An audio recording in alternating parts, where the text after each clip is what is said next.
Olá, tudo bem com vocês? Hoje, dia 67 da nossa leitura do Novo Testamento, estamos dando início ao livro de João. Uma tradição da Igreja do segundo século indica que foi escrito pelo apóstolo João Evangelista para mostrar que Jesus é o Filho de Deus e o Salvador do mundo. Provavelmente foi escrito entre 60 e 100 depois de Cristo. Os antigos escritores cristãos do segundo século depois de Cristo presumiram que João escreveu este livro em Éfeso, na Ásia Menor, hoje Turquia. João foi um dos 12 apóstolos de Jesus e foi uma testemunha-chave dos acontecimentos mais importantes da missão de Jesus. Ele escreveu este evangelho para reafirmar quem Jesus era, destacando seu papel divino e humano. O evangelho mostra que Jesus se comprometeu com a vida do povo que sofre, e é rico em doutrina e tem entre seus principais temas a divindade de Jesus, a vida eterna, o Espírito Santo e a necessidade de um novo nascimento. Bem, vamos à leitura? João 1. O Verbo se fez carne.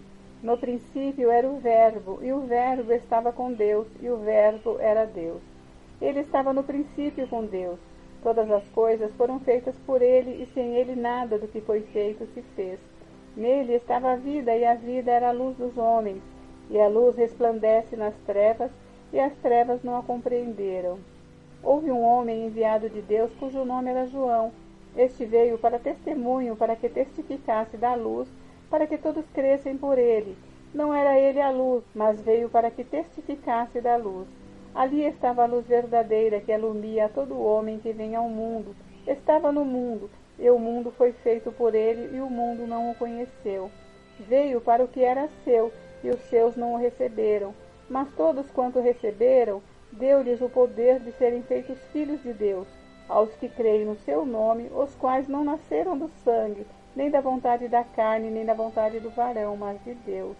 E o Verbo se fez carne, e habitou entre nós, e vimos a sua glória, como a glória do unigênito do Pai, cheio de graça e de verdade.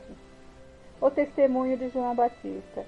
João testificou dele e chamou, dizendo: Este era aquele de quem eu dizia: O que vem depois de mim é antes de mim, porque foi primeiro do que eu.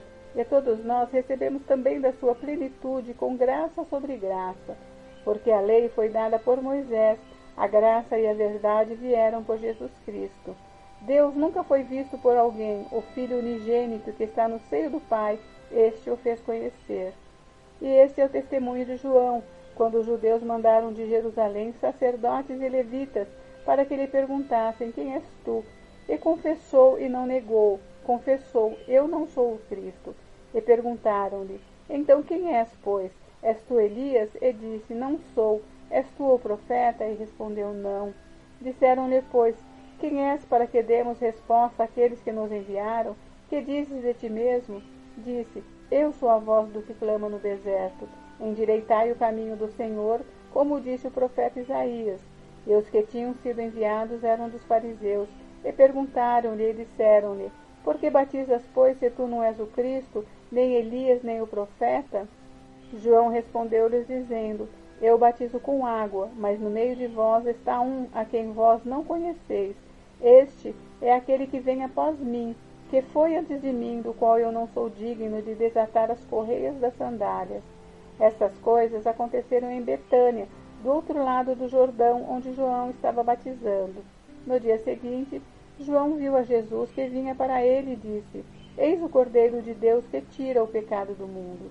Este é aquele do qual eu disse: Após mim vem um homem que foi antes de mim, porque já era primeiro do que eu. E eu não o conhecia, mas para que ele fosse manifestado a Israel, vim eu, por isso, batizando com água. E João testificou, dizendo: Eu vi o Espírito descer do céu como uma pomba e repousar sobre ele. E eu não o conhecia, mas o que me mandou a batizar com água, esse me disse: Sobre aquele que vires descer o Espírito e sobre ele repousar, esse é o que batiza com o Espírito Santo. E eu vi e tenho testificado que este é o Filho de Deus. Os primeiros apóstolos de Jesus. No dia seguinte, João estava outra vez ali, na companhia de 2 dos seus discípulos. E vendo passar a Jesus, disse: Eis aqui o Cordeiro de Deus. E os 2 discípulos ouviram-no dizer isto e seguiram a Jesus. E Jesus, voltando-se, vendo que eles o seguiam, disse-lhes: Que buscais? E eles disseram: Rabi, que traduzido quer dizer mestre, onde moras? E ele lhes disse: Vinde e vede. Foram e viram onde morava, e ficaram com ele aquele dia, e já era quase a hora 10ª. Era André, irmão de Simão Pedro, um dos dois que ouviam aquilo de João e o haviam seguido. Este achou primeiro a seu irmão Simão e disse-lhe: Achamos o Messias, que traduzido é o Cristo. E levou-o a Jesus, e olhando Jesus para ele, disse: Tu és Simão, filho de Jonas, tu serás chamado Cefas, que quer dizer Pedro. No dia seguinte, quis Jesus ir a Galiléia e achou a Filipe e disse-lhe: Segue-me. E Filipe era de Betsaida, cidade de André e de Pedro. Filipe achou Natanael e disse-lhe: Havemos achado aquele de quem Moisés escreveu na lei e de quem escreveram os profetas, Jesus de Nazaré, filho de José. Disse-lhe Natanael: Pode vir alguma coisa boa de Nazaré? Disse-lhe Filipe: Vem e vê. Jesus viu Natanael vir ter com ele e disse dele: Eis aqui um verdadeiro israelita, em quem não há dolo. Disse-lhe Natanael: De onde me conheces tu? Jesus respondeu e disse-lhe: Antes que Filipe te chamasse, te vi eu, estando tu debaixo da figueira. Natanael respondeu e disse-lhe: Rabi, tu és o Filho de Deus, tu és o Rei de Israel. Jesus respondeu e disse-lhe: Porque te disse, vi-te debaixo da figueira, crês? Coisas maiores do que estas verás. E disse-lhe: na verdade vos digo, que daqui em diante vereis o céu aberto e os anjos de Deus subirem e descerem sobre o Filho do Homem. Gente, encerramos por hoje, mas amanhã tem mais. Fiquem com Deus, Deus abençoe vocês. Até amanhã.